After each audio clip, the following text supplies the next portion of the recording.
परवाह मौत का कर न सका। अरे परवाह मौत का कर न सका जो जिस्म भरा फौलादी है। अरे सीमा पे रोज हम मरते हैं तो कैसी मिली आजाद हिंद, आजाद भारत, आजाद नागरिक, देश भी सुरक्षित हाथों में।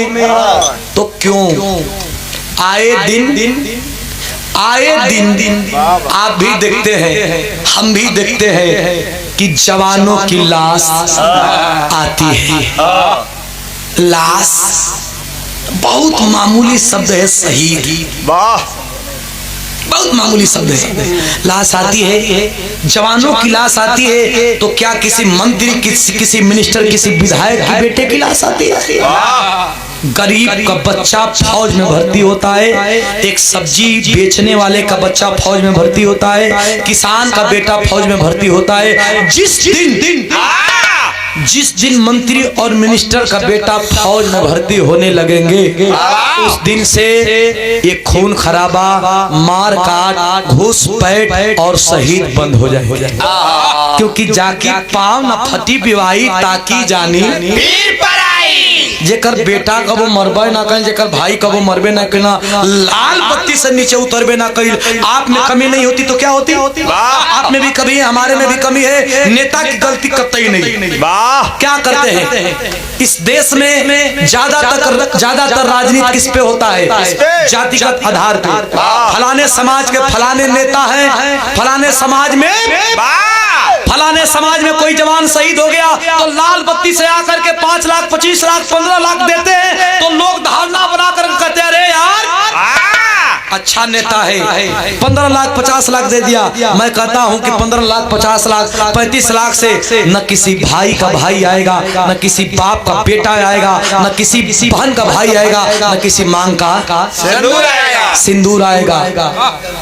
सिंदूर नहीं आएगा, लेकिन नेता आते हैं, पैसा देते हैं और आप हम अच्छा आजकल का नेतागिरी ही हो गई। जितावन आदमी की हमार नाली बनवा दिया, हमार गली बनवा दिया, गरीब न रहा। लेकिन आज का आदमी का सोच जाना थी का देख जी गुरु जी, आज का आदमी का सोच है कि हमारे बेटी का बिया हमें फलाने ना हम उनके वोट दे। आदमी जितावत हो विकास खातिर, लेकिन नेता के खोजत हो विकास खातिर ना। हमार लड़का का तिलक तो के आवे के अब भले उस संसद में बैठ करके तोरा विषय में बात करत होगा तो आदमी कहे कि आज संसद चले कर ना, आज सदर चले कर ना। आदमी का ये धारणा नहीं। देखिए कि जिसको जिस पद पे भेजे हैं पहला वो काम जरूरी है। आपका बेटा का शादी, आपकी बेटी की शादी किसी के आने न आने से नहीं रुकेगी, लेकिन 5 साल में सत्ता परिवर्तन जरूर हो जाएगा। 5 साल को आपको कैसे लाभ उठाना है पहले ये देखिए। आदमी की धारणा बदल रही है, लेकिन आदेश मिलेगा फौजी को, अरे आदेश मिलेगा फौजी को लगा दे।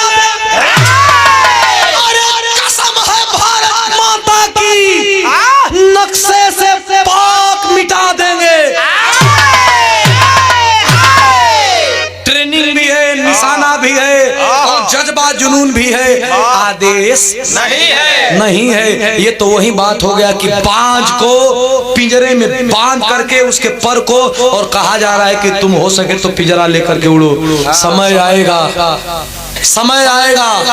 हमारी उड़ान को देखना है तो थोड़ा बढ़िया पिंजरा बनवाना, क्योंकि हम उड़ान ऐसा उड़ेंगे कि तुम्हारा पिंजरा भी उड़ जाएगा। समय आने दो, समय की इंतजार है भैया। हो धीरे धीरे दिन बितावे लगल, तब तक घरवा से माई फोन करे के बेटा कैसे माई कुशल मंगल, कैसन काम धाम ही कि पूरा यूनिट में हमारा बड़ा नाम है, कलश नाम है। तो नाम का साथ साथ कुछ ही हो नाम करा तो हर बहन भी धीरे धीरे सयान होते। कहीं शादी ब्याह हुई कल माई हम तो ड्यूटी में रहते तो ही ने घर का मुखिया बड़ी माँ पिताजी के पुराने मित्र के बेटे के साथ रिश्ता को तय कर देती है। माँ शादी तय कर दी, समय भी मुकर्रर हो गया। 14 मई को समय मुकर्रर हो गया। 14 मई को बहन की शादी है। माँ बता दी कि बेटा आ जा, घर के लिए आ जा। बहन की शादी पड़ी है, पैसा भेजा रहा है, माँ खरीदारी कर रही है, ड्यूटी फंस गई। क्यों? क्योंकि थोड़ा हालात गंभीर था। आज सबसे चौकन्ना, सबसे दिलेर सिपाहियों में से मोनू की गिनती होती थी। ड्यूटी फंस गई। आजकल लग रहा है फाइनली ड्यूटी फंसी हुई है। बड़े साहब को निवेदन किया कि मेरी इकलौती बहन है और घर का मैं भाई हूँ उसका, अकेले घर पे कोई नहीं है सर, एक दिन के लिए भी छुट्टी दे दिया जाए। सर मान भी गए, कल चले जाना, एक दिन पहले जाना ना, कल चले जाना भैया हो। बहन की विदाई की तैयारी करना है। रात्रि ड्यूटी लगी है, 8 बजे रात्रि से 4 बजे भोर तक ड्यूटी लगल बा। पानी का बोतल लिया, असलहा लिया और लेकर के चढ़ा है जवान बंकर पे। 1 बजल, 2 बजल, 3 बजल। जब 3 बजल तो पाकिस्तान का तरफ से कुछ लाइट बरत बा बुतत बा। सोचो था कि यार हम अकेले यहाँ हैं, बगल में भी पाकिस्तान का सरहद पर जौन बंकर बा, ओहू में भी जवान कोनो अकेला हुई। 3-4 गो लाइट बरत बा बुतात बा, का बात बा। शंका का गई कि कहीं ऐसा तना कि घुसपैठ के बाद सही हो जाओ, ऐसा होके ना दे। ठोक के मैगजीन अब पट्ठा अंगड़ाई जब लेला सो, जब अंगड़ाई लालस कलस के खबरदार बहन का विदाई होई चाहे ना होई, हम डांड पर खड़ा रहिया के हमार खेत चरा दे, ई त ना होके दे। अरे एकदम पागल जवान पगला गए कि अब कौनो खूरखार होई तो सीज पार के उल्लंघन में जो भी होके। जब आप बड़का साथ दिया लेकिन अब इनका बक्सा जवान कैलस का मास्टर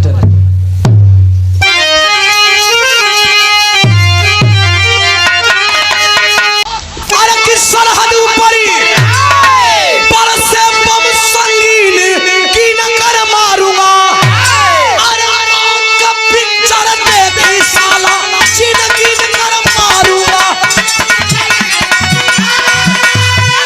देखलस 3 गो आतंकवादी हिंदुस्तान का धरती पर वो कटबंधा का तरवा के काट पहले बड़ा कुल घुस जा कलस ले यानी के अगोरे खातिर हम आइए कुल घुसत हो कल सब बर्दाश्त ना करब।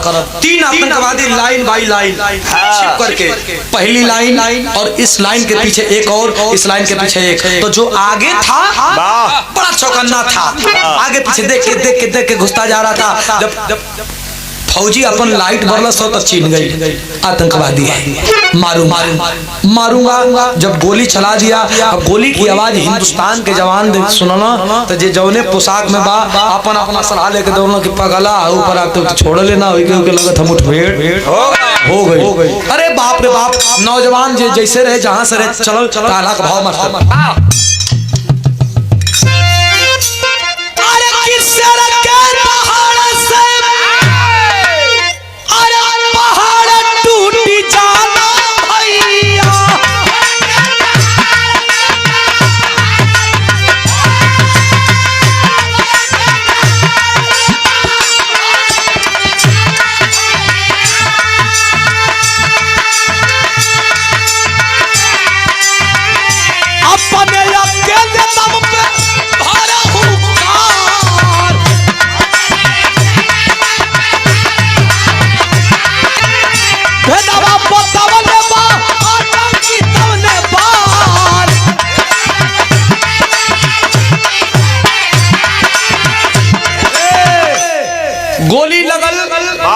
गोली लगल तो एक बेरी के ट्राइगर दबैला पर कई गोली आतंकवादी जो पहला लाइन में हलो करे शरीर में छेदा गई। आज जब छेदा गई तो हिंदुस्तान का फौजी दौड़लन, कौन है कहां से आया है, जब दौड़लन ये सर जब दौड़लन तो हिंदुस्तान का फौजी बाकी 2 आतंकवादी उनके भी निशाना पर लेलन। टार्च मारा जा रहा है, नाम पूछा जा रहा है। पहला आतंकवादी को तो गोली लगा है, दूसरे आतंकवादी से नाम पूछा जा रहा है। जब तीसरे आतंकवादी के पास गए तो कोई जेंट्स नहीं, वो लेडीज थी। हिंदुस्तान के जवान गुस्से में लाल हो गए, केरे साले पहले तो मर्दों के साथ लड़ना नहीं आता तुमको, घुसपैठ करते हो, और घुसपैठ भी करते हो तो घुसपैठ में भी गीदड़ का काम करते हो, लेडीज को लेकर के घुसपैठ करते हो। कौन हो, क्या नाम है, कहाँ जाना है, कहाँ दहशत गर्द फैलाना है, मंसूबा क्या है? जिससे गोली लगी है वो तो करा रहा है, कुछ बोली नहीं पा रहा है। दूसरा आतंकवादी बताता है कि मैं बता रहा हूँ कौन हूँ, कहाँ से आ रहा हूँ, कहाँ जा रहा हूँ, क्या कहता है?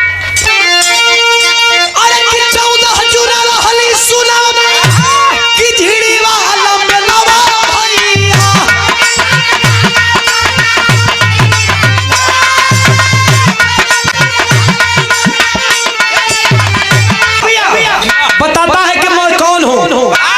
14 जून की बात बताने लगा, झिड़ी वाले मेला की बात बताने लगा कि मैं कोई आतंकवादी नहीं हूँ बाबू, सुनो मेरा नाम क्या है।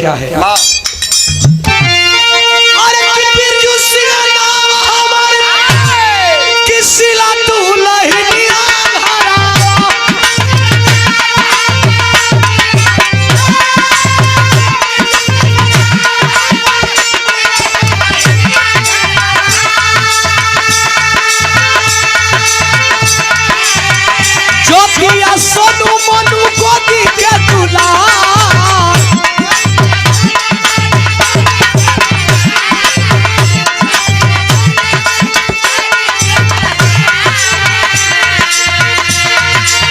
सात साल जलिया में, 7 साल जलिया में कदनी समया भरिया।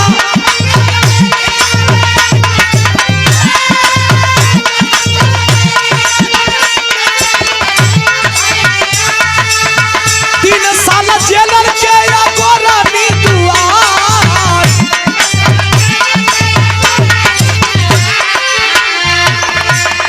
कलश के बाबू गोली चलाना है चला दो, लेकिन मैं आतंकवादी नहीं हूँ, मैं हिंदुस्तानी हूँ। झिड़ी मेले में अपने परिवार से बिछड़ गया था और परिवार से बिछड़ करके पाकिस्तान चला गया था, पाकिस्तान के जेल में रहा, और पाकिस्तान का जो